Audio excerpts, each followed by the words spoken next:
Jim Alexander here with the Real Talker at the Writers Guild Awards. Yep, another year, another great award show. Hear my interviews with so many great writers from this year's top movies and shows. Those are coming up next, so stay tuned. Don't you go anywhere. All hail Jim Alexander. The J, the I, the M is Jimmy.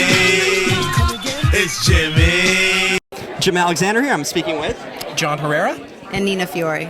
We spoke before at the premiere of Nancy Drew? Yeah, that's Drew. There it was. That's yes. It's good to see you guys, and we did touch on Handmaid's Tale.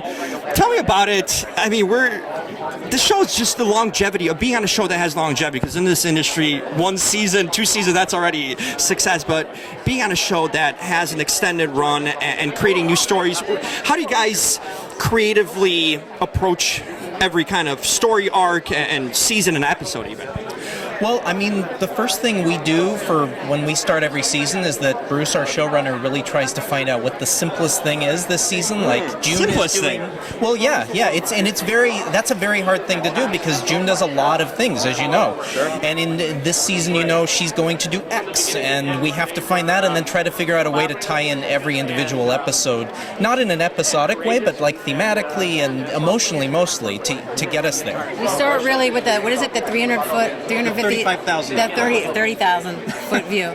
So we start up really high and see, like, you know, organically, where's the character at the end of the season? Where do we want to get her to at the end of the next season? And how is, and in particular in our show, I think we take some great pains to be like, how would this character really react? I mean, we have a consultant who is amazing, Andy, who is fantastic, and she really helps us with, you know, what does a refugee feel like? What you know, through her experiences of working with refugees, and like, what are the normal circumstances that happen when people come out of or come in, like, you know, in between the second season when.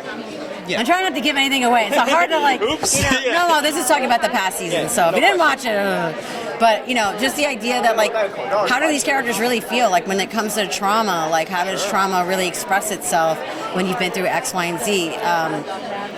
So we try to really look at things organically, as opposed to okay, here's the blocks that we would like to do. We kind of really sit in the character for a while, for a couple of weeks actually, before we even get into. What happens? A lot of conversations kind of going before you put pen to paper. Oh yeah, a lot of conversations. So you know, I was wondering, like, this show deals with like these personal matters that impact people too. People can relate to. How do you approach kind of sensitive material and to write it so it's, in a sense, cinematic too, but also so people can relate to it and understand it in a sense where it's sensitive enough where there's a lot to juggle here, basically what I'm trying to say. How do you approach that aspect of it? I think you dig for the truth, because that's the one through line. Yeah, I think, like you were saying, we always try to think of how the average person handles this, because, like, in terms of getting out of a terrible place like Gilead, like she was saying, you would think that person's going to be relieved, but oftentimes the real experience is very different than that, because that person wants to feel grateful that they're out, and yet their mind is still where they were, for example. So every time we try to approach, you know, whether it is some sort of terrible thing done to one of our characters or one of them dealing with that, how they would deal with it as one of us. And it's interesting because we will talk about our own reactions to things, and we'll often share our own personal experiences, and that's where a lot of this stuff comes from. Yeah, I mean, June is an ordinary person, so it's not like she's Khaleesi and she's gonna, you know, ride a dragon and do all, you know.